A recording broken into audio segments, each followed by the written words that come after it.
今天猫腻影展跟大家谈一个比较简单的主题，我们来谈一谈小美人鱼。2023年，迪士尼在原本动画版的小美人鱼30几年之后，推出了真人版的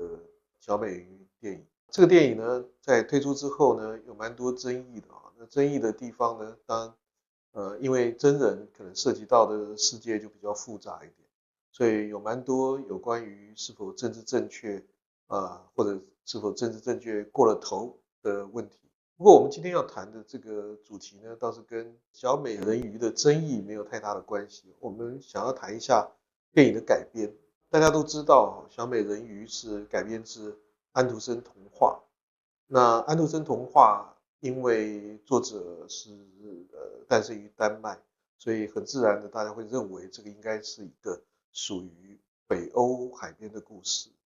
那当然，小美人鱼的真人版改编的时候呢，看起来比较属于一个热带地区啊，尤其是音乐上面，其实原本的卡通版本就带有一种热带的海滩气氛。那这个改编其实在卡通的时候已经做了。那因为小美人鱼这个卡通的呃影片推出，其实代表着迪士尼重新回到卡通电影的新的世纪的开端。这部1989年推出的电影，其实一下子再让迪士尼公司恢复了制作卡通电影的信心。那之后才有更多的，包括木兰啊，包括就是狮子王的这些作品。那所以呢，事隔30几年，迪士尼开始推，就是准备，可能将来会有陆续真人版的其他这种卡通电影的改编。其实我们也蛮乐见其成。不过，从改编的角度来看的话呢，除了在角色上面的选择之外，那其实就剧情以及整个歌曲的这个安排呢，其实跟真人版跟卡通版本，可以说差别很少。那所以我们今天呢，除了谈这个改编的这个含义的话呢，也希望借这个猫腻影展的机会，介绍2部我认为其实是改编小美人鱼原来的故事，但是呢，相对来讲的话，在改编的这件事情上来讲的话呢，对于电影的创作而言，带来比较大贡献的2部电影。第一部我们要介绍的是推出于1984年的，其实当时的中文名字就叫美人鱼，可是英文片名是 Splash。Splash 当然是应该是指鱼尾巴就是在海面拍动海水的声音。那这个电影呢，其实是大明星 Tom Hanks 在年轻时候的一部呃非常重要的一部电影。那因为这部电影，特别值得一提的是，它虽然是一部喜剧片，那熟悉 Tom Hanks 的这个影艺生涯历程的人可能知道，那么他在这个年轻时候比较是属于一个谐星的角色，可是到就是稍微成熟了之后，以至于到现在他在好莱坞的地位，我可以看出他是一个非常用功，然后成长非常呃迅速的一个就是演技派的演员。可是当年他以这个喜剧片拍了美人鱼这部电影的时候呢，就引起了应该可以讲说拍摄剧情片或者是一些知名导演的注意，以至于他后来有更多的机会。顺便呢，值得一提的话，Splash 这部电影的导演是当时也是在努力的希望能够进到电影圈担任导演的，后来成为名导演的 Ron Howard。那 Ron Howard 是谁呢？大家可能知道《达文西密码》或者是《阿波罗13号》像这样的名片呢的大导演，当初 Splash 是他进入影坛的，应该是第2部电影。可是第1部电影其实他可能是被接受了一个为了要获得导演的这个经验，所以去做的电影。但是呢 Splash 的这个电影的成果其实是让 Ron Howard 这个导演也被好莱坞看见。但是呢，最值得一提的反而不是他们两位在后来呃就是大放光彩的导演跟演员，而是 Splash 这部电影在当年是拿下了奥斯卡的最佳原创剧本奖。所以如果仔细去看这部电影，虽然是一个喜剧的调性那剧情其实也蛮单纯的意思就是一个小孩在这个小时候溺水落水，然后感觉起来好像被救起来，被救起来的这个过程中呢，让他隐约的记得说，好像水中有一个帮助他能够逃离溺水命运的一个生物那这个隐约的印象，让他对于海洋或者是对于这个异性都有一种比较特殊的幻想。那在这个前提之下，那他终于遇见了一个让他能够化解他多年来向往这个异性的这样期望的一个异性朋友。那当然不意外的话，这个异性朋友其实就是美人鱼上岸。那我们一向秉持了尽量不要剧透的这个原则特别提醒大家的是，呃如果到现在讲这个剧情，可能都不足以让你知道说他为什么会获得奥斯卡最佳原创剧本。那真正的重点就在于结尾，所以可以非常建议大家看一下这个电影的结尾。那对于小美人鱼这部这个世界知名的童话，那如何在改编成为一个真人版的剧本的时候呢，那能够把真实世界跟幻想、理想世界能够做一种结合。那这部电影其实是非常值得推荐的。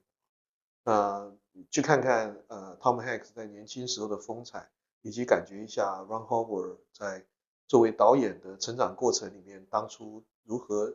拿到一部可能在当时并不是特别受到重视的剧本，可是他却这么认真的把它拍成一部很好看的电影。这个是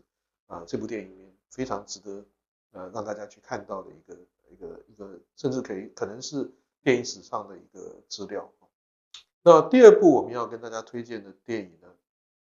也许呢会让大家感觉到比较意外一点。那这部电影呢，就是2017年在奥斯卡金像奖获得了一连串大奖的《The Shape of Water》。那当然，这个电影好像有蛮多中文的译名的但是其实它本来的名就是水的形状。那这位导演呢，可能很多人知道但是他名字很不好念那我试试看就是 Guillermo del Toro 吧，是不是？这位导演当然他当年以独立制片的方式推出了杨澜的迷宫让很多人注意到这位等于是拍西班牙语的电影的一位很特殊、具有非常特殊创意的导演。那《The Shape of Water》呢，其实从剧情上来看的话，我们看到的是一位不会讲话的这个女生那其实看不出来她的年纪因为导演对于这位女主角的造型其实做了一些特殊的安排因为以她的身材看起来好像是一个就是近似于一个就是同志的小女孩的形状但是又感觉起来她在地下室里面担任清洁工作好像已经很长时间那所以在这个剧情里面的安排呢我不知道有多少人这样指出来过那我在网络上并没有很明显的看到有人直接指涉说这部电影跟小美人鱼的关系。可是在我来看的话呢，它其实就是代表着小美人鱼在童话世界结束了之后，真实的进入人类世界以后所遭遇的这个命运。他不会讲话，他能够跟水里在电影里面被人类捕捉到的一个水中的生物，能够有比较就是直接的沟通跟感应，所以在这个显示它应该就是当年小美人鱼。所以我当然很抱歉这个我们刚刚提了我们不应该爆雷可是这部电影其实符合我们之前跟大家讲的一个，就是从现在起你不能再不看见 The Shape of Water 就是小美人鱼的故事。当然，爆雷到这里，我们已经道歉了，所以剩下的部分呢，就请观众自己去看。如果你曾经看过，你不相信它跟小美人鱼有某种的关联的话，当然，也许你可以再去看一下小美人鱼原来的故事因为迪士尼版本的小美人鱼给了一个比较温馨或者是就是喜剧的结尾，但是原本在安徒生童话的故事里面其实小美人鱼的牺牲创造了带来了一个生命的升华，但是并不知道她后来的命运如何。那迪士尼的改编，当我们回来面对这个问题从一开始跟大家提到，那所有的故事在迪士尼透过美国好莱坞的力量去改编的时候呢，其实都试图或者是就是说也成功的建立起了一种美国迪士尼的世界观，甚至你可以讲说什么观都在里面也就是说，他希望传达一个价值，能够鼓励，特别是年纪较轻的观众，能够透过这些故事里面去获得一些跟人相处，或者是面对自己生命的一种正确态度，或者是力量。但是在这个过程之中呢，多多少少我们也看到的就是，他透过好莱坞的力量，能够去影响年轻人或者是成长过程里面我们全世界各个国家不同文化背景之下的故事，在经过好莱坞的改编之后呢，就是提供了一个新的价值观。这些价值观未必不好，可是有的时候我们也值得去看一下不同的价值观。所以特别是对于这个小美人鱼的这个故事的改编来看的话呢，既然迪士尼已经推出过了卡通版，但是呢，它在真人版的时候呢，似乎没有对原来的故事做过更进一步的任何的一种就是改编上的努力。继续了原来故事情节所想要创造的这样一种最后人鱼世界跟人类世界似乎可以和平相处，非常和谐的一个境界。可是现实世界是不是都是如此呢？如果我们看《The Shape of Water》的话呢，其实是蛮悲观的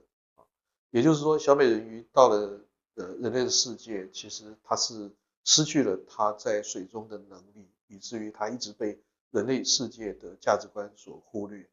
那直到了当人类借由这个科学研究的这样的一个名义，去捕捉到了一个海中生物，去进行各种的可以说是非人道的实验，而这时候唯一能够就是跟他沟通，或者是让他感觉到没有落入一个完全是仇视敌对的这样的一个环境里的人，毕竟还是曾经从水中来到地面的这个小美人鱼。当然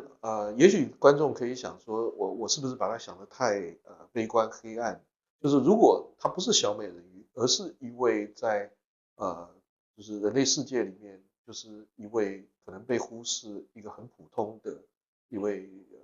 资深少女，那么她可以